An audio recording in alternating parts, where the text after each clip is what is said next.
નમસ્તે વાલા મિત્રો, આજનો આપણો અભિપ્રાય એ છે જે કે આજે આપણે પરિવાર જોઈ રહ્યા છીએ એ સંબંધ સેતુ ટ્રસ્ટનો એક પરિવાર છે.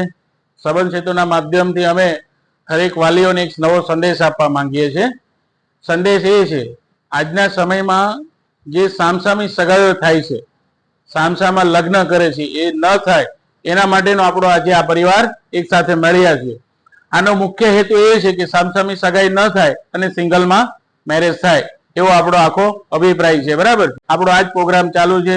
વાલીઓને મુલાકાત કરાવી અને સિંગલમાં મેરેજ કરાવવા, સગાઈ કરાવી, આ સંસ્થાનો મુખ્ય હેતુ છે.